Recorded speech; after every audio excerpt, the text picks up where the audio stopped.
खुलुमबाय लोगोफोर, नोंथांमोनखौ एनबि ब्रह्म चेनेलाव गोजोन फुंबिलिनि बयनिसिमबो गाहाम हामलायथि बावहरग्रोनाय जाबाय। आं दिनै नोंथांमोननि सिगाङाव सानसेयारि खौरां लानानै फैबावलायबाय। आसा खालामो नोंथांमोनहा खौरांखौ खोनासंनानै मोजां मोनगोन। दिनैनि गिबि खौराङावनो दङ सिएमआ गोहोम गोग्लैजानाय नखरफोरनि थाखाय 112 कौटि रांनि पेकेज फोसावदों।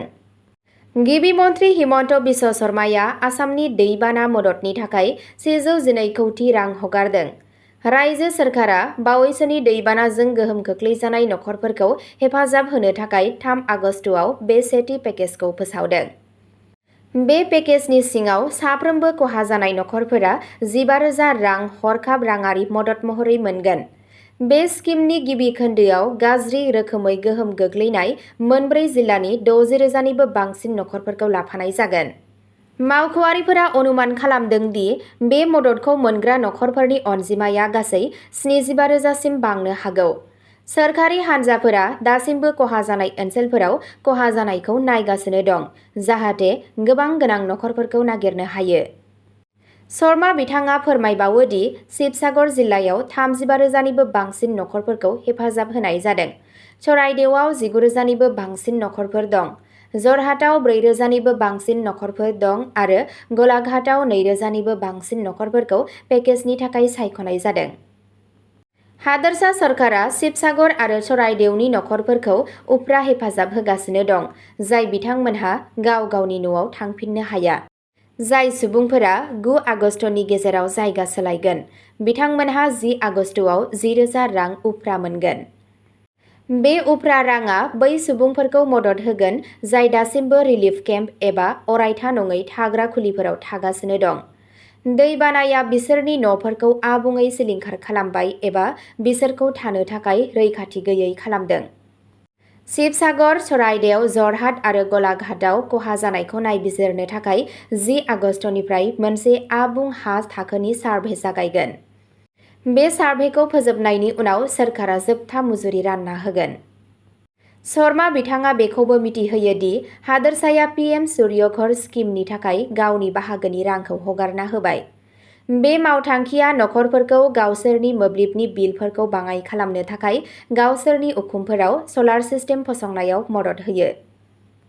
बावैसोनि दैबानाया न'-बां, आबादफोर, फिसिग्रा जिब-जुनार आरो रायजोआरि लामाफोराव गोबां खहा खालामदों। नैथि खौराङाव दङ पलासबारि आरो केर'नियाव मैदेरजों गाग्लोबजाना 2 सुबुंनि जिउ खहा। थांनाय 24 घन्टानि गेजेराव आसामनि कामरुप जिल्लानि पलासबारि आरो सोनाब कार्बि आंलं जिल्लानि केर'नियाव मैदेरजों 2 सुबुंफोरा जिउ गोमायो। पलासबारिनि सानपारा कचपारा ओनसोलाव खौरां मोननाय गिबि जाथायाव 60 बोसोर बैसोनि भलानाथ दास मुंनि सासे सुबुंखौ हाग्रानि मैदेरा गाग्लोबनानै गोब्राबै जोखोम खालामो। बिथांखौ थाबैनो हरखाब फाहामथाय होनो थाखाय खाथिनि देहा फाहामसालियाव लांनाय जादोंमोन, नाथाय देहा फाहामसालियाव थांनाय लामायाव जखम जानायनि जाहोनाव बिथाङा जिउ गोमायो। नैथि जाथायाव सोनाब कार्बि आंलंनि खेर'नि ओनसोलाव बल बम फालिनायनि थाखाय दै बुथुमनो थांगासिनो थानाय समाव सासे आइजोआ मैदेरजों गाग्लोबजानानै जिउ खोमाना लायो। बोलि जानांनाय नामिका सांमा मुंनि सुबुङा बरमाथिखला गामिनिफ्राय आइजो सिबियारिफोरनि मोनसे हानजाजों लोगोसे खेर'नि फारसे आथिंजों थांगासिनो दंमोन। दावबायनाय समाव मासे हाग्रानि मैदेरा हरखाबै हानजाखौ गाग्लोबो। नामिका सांमाखौ जायगायावनो गाग्लिनानै जिउ फोजोबनाय जायो आरो हानजानि गुबुन आइजोफोरा जेबो खहा जायाजासे बारग'नो हायो। थामथि खौराङाव दङ गोख्रै खारनाय गारिया खुन्थियाजों सौग्रावनानै रयेल ग्ल'बेल इउनिभार्सिटिनि 3 फरायसाया जोखोम। मैया फुंबिलियाव गुवाहाटीआव बिरुबारी ओनसोलाव गंसे गोख्रैथि खारनाय गारिया कन्ट्रल खोमानानै फुटपाथआव सौग्रावनायनि उनाव मोनसे जाब्रबथाय जायो। गिबि रिपर्टनि बादिब्ला AS01GA5653 नम्बर थानाय टाटा नेक्सनआ नेपाली मन्दिर ओनसोलनिफ्राय लख्राथिं थांगासिनो दंमोन। बे समावनो गारि सालायगिरिया गारिनि कन्ट्रल खोमानानै लायो। जाब्रबथायनि गोहोमाव गारिया गोबां खहा जायो। जाब्रबथायनि समाव रयेल ग्ल'बेल इउनिभार्सिटिनि 3 फरायसाफोरा गारियाव थांगासिनो दंमोन। दावबायारिफोरनि गेजेराव सासेया गोब्राब हालोदाव दं होनना खौरां मोननाय जादों। फारसेथिं गुबुन सानैयाबो जखम जादों। बिथांमोननि देहाखौ फाहामथाय होनो थाखाय गोख्रै खालामनाय जादों, नाथाय बिथांमोननि हालोदनि सोमोन्दै गुवारै मिथिनो मोननाय जायाखै। जाब्रबथायनि गुबै जाहोनखौ रोखा खालामनो थाखाय नायबिजिरनायखौ जागायदों। ब्रैथि खौराङाव दङ बिहाराव समस्तिपुर सहरसा पेसेन्जार ट्रेनआव अर खामदों। बिहारनि सहरसा जिल्लानि सिमरी बख्तियारपुर रेलवे स्टेशनाव Samastipur Saharsa MEMU passenger train number 63344 नि इन्जिन आरो गंनै दाबायाव 3 आगस्ट समबारखालि फुंनि 3 रिंगासो समाव अर जोंखाङो। रेलवे बिबानगिरिफोरा बुंदों दि दावबायारिफोरखौ रैखाथियै दिहुननाय जादों आरो रावबो जखम जानाय एबा जिउ खोमानायनि खौरां मोननाय जायाखै। बिबानगिरिफोरा अरखौ दबथायनो हायो। जाथायनि गुबै जाहोनखौ दासिमबो मिथिनो मोननाय जायाखै।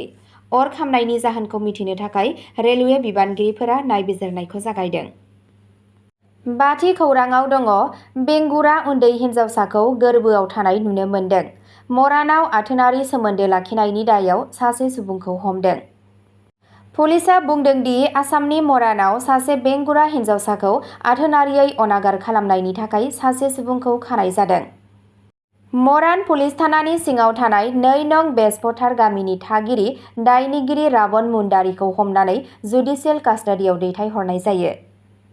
पुलिसआ फोरमायनाय बादिब्ला दायनिगिरिया गोबाव समनिफ्रायनो उन्दै हिन्जावसाखौ आथोनारि सोमोन्दो लाखिगासिनो दंमोन।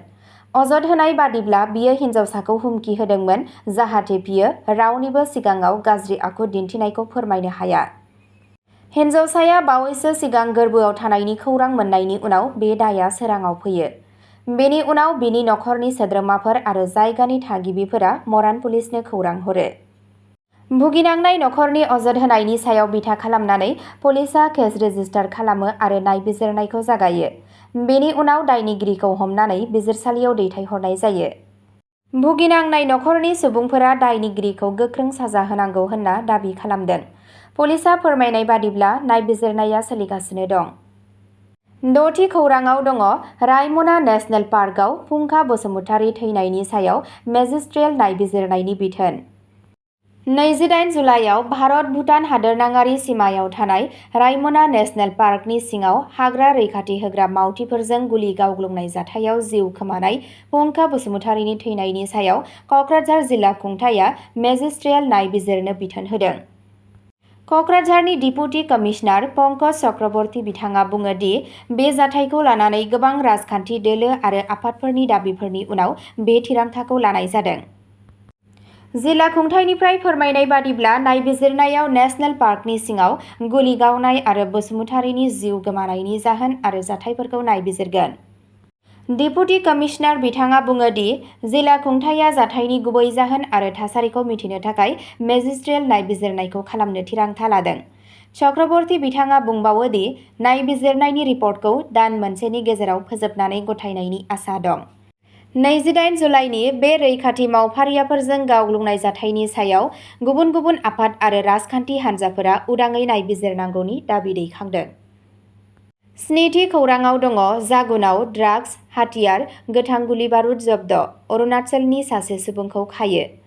मोनसे गिदिर फेग्रा मुवा होबथानाय अपारेशनाव लेखापानी आरो जागुन पुलिसआ आसामनि तिनिसुकिया जिल्लायाव सासे ड्राग्स फालांगिरिनिफ्राय सन्देह गोनां फेग्रा मुवा, हाथियार आरो गोथां गुलि बारुद जब्द खालामो आरो नसुंसेनि अरुणाचल प्रदेशनिफ्राय सासे सुबुंखौ खायो।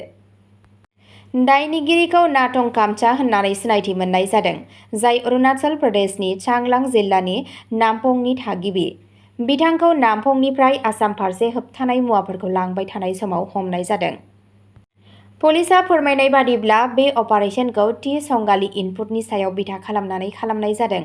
नागिरनायनि समाव बिबानगिरिफोरा दायनिगिरिनि आखाइनिफ्राय गंसे पिस्तल, 15 राउन्ड गोथां गुलि, सन्देह गोनां फेग्रा मुवाजों लोगोसे 4 साबोननि केस आरो गंनै मबाइल फन बोखांनो हायो।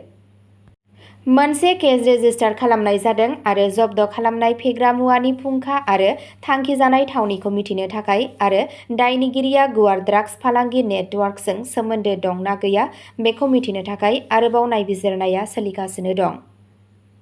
अब्ला दिनैनि खौरां फरायथिनाया बेखिनियावनो जोबबाय। एसेनोसै, गोजोन्थों।